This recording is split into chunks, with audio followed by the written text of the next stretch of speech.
In a recent class, someone asked me about building a product strategy. And this is the process I use and have taken dozens of product leaders and founders through to help build their product strategy and get them to have a solid understanding of where they're trying to go. It's deliberately designed to be lightweight, flexible, but also not a checklist. This means there's a lot of work that you still need to do. Rather than trying to ask you to fill in the blanks like, what is your unique value proposition or target customer, like a canvas would, like a business canvas or a lean model canvas, you're going to have to do the work to consider what inputs and decisions are important in your context. But don't worry, I have a template which has some scaffolding to help guide you so you're not stuck with a blank page. There are 4 steps. Step 1, gather inputs. Step 2, build strategic narratives. Step 3, find leverage. And step 4, make choices. Simple, yes. Easy, maybe not. But let's go through each and give you some insight. So when I'm talking about gathering inputs, right? An effective product strategy isn't about guessing. It's about informed by data guessing. Therefore, your first step is gather data. Specifically, you want to gather data, information, and any other considerations about your market, your customers, your product, your business. Can you say business analyst? I think of building strategy like building a puzzle. You need to gather all the pieces and start to put it together. As you do, things start to take shape and things start to make sense. It's worth noting that you might need to go do some research as part of this step. You can also spend too long here. Don't get stuck on one step for weeks or months. Keep moving forward. Remember, a strategy isn't set in stone as you think it is. You can update it. You can pivot. You can adjust as you learn more and new information becomes available. The goal should be to gather enough information to bring you to step 2, which is building a strategic narrative. If step 1 is gathering inputs, step 2 is making sense of the inputs that you've gathered, make sense of the data. However, this is where the puzzle analogy breaks down. One of the difficult things about strategy is you don't know what the puzzle is, nor what the pieces even look like, which means you have to learn to filter the noise from the actual signals. Here's a hypothetical thought experiment to illustrate it. Let's imagine there's new data out on a company redundancies due to AI. How do you interpret this? Does this suggest that the more companies adopt AI, the more they have redundancies? Or does it say that AI will one day be capable of replacing all jobs and that all those jobs are going to go away one day? Is it saying both of those, or is it saying something completely different?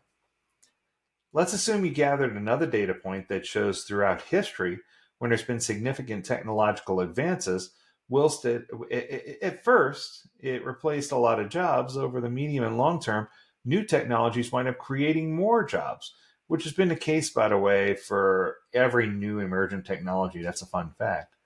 So, which is signal and which is noise? Do you believe this trend will be the same with AI, or do you believe that it's noise and this time the trend's going to go different? Either one is a possibility. The latter would make you ignore this data and only focus on the redundancy data and make a bet based on that. If you believe the former, you're comfortable mixing these 2 data points together, whilst redundancies related to AI will continue in the short term. Over the long term, new jobs will be created and things like universal basic income won't be necessary. But of course, there's no way that you or I can know which will be true and which isn't true. And that's the hard part about strategy. That's the hard part about figuring things out. Strategy needs to have a theory. It needs to be framed. We need to figure it out, right? You need to have conviction about a key hypothesis that you sit behind and strategic choices that line up with that step and is focused on what you're trying to do and what you're coming up with. Filter the noise from the signals and interpret them to build your hypothesis. Sometimes I refer to these as strategic initiatives or strategic narratives.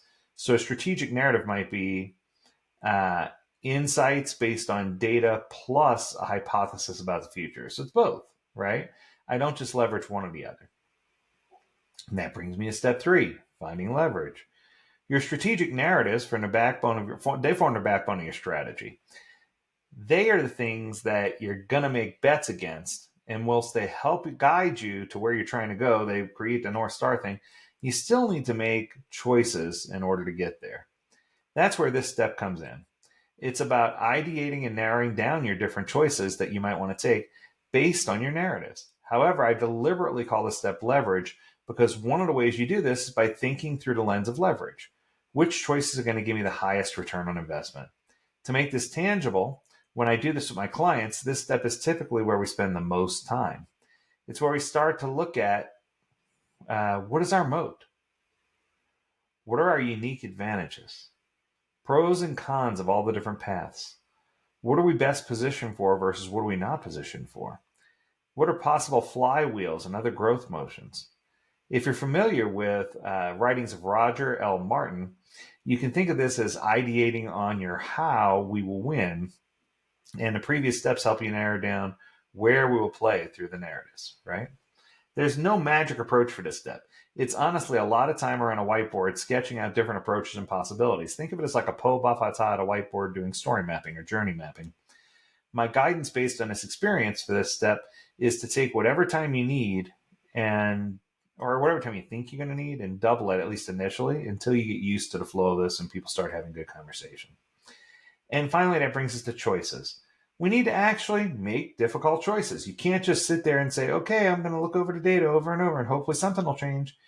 A litmus test I've developed is if the choices don't feel hard to make, they're probably not the right decisions. It's probably not the right choices. It's a sign that you either have gone deep enough or specific enough to actually narrow things down and move the ball down the field. Your strategy should narrow down the work. If it doesn't eliminate stuff, then it's too high level or ambiguous. This brings me to another part of the strategy. There's often no single right answer, I should say. Many products have taken different approaches, and both have ended up wildly successful. The key here is to make choices that focus on the outcome, not on the output. So if you're thinking about it, you could say it this way. Focus means that we're saying no to something. That with every bone in our body, we think is a phenomenal idea, and we wake up thinking about it, but we say no to it because we're focusing on something else. So it's having that brilliant idea, that thing that we know is incredible, but still having the ability to say no because we're still focused on something else. We're not going to load up and spin too many plates. As some scaffolding, you probably want to be able to answer, what is the choice we're making? Either do something, be something, or how about not doing something? Who are we targeting with this and why? Who's our target audience and why are they engaged? Why do we believe this is a good idea? How do we support this to a higher level or business goal? How will we achieve this? What are the fine details? And how will we measure progress and success both internally and externally? Those are all keys to help us be successful. If we don't have that, then we don't have a strategy. So think about those 4 steps when you're building a strategy. I promise you'll be in a better place. That's going to do it for this episode. I hope you enjoyed it. If you have a topic you want us to discuss, learn more at AgileDad. We'd love to hear from you. As always, we encourage you to stay healthy, stay well, and stay agile, my friends. Until next time, do take care. Bye now.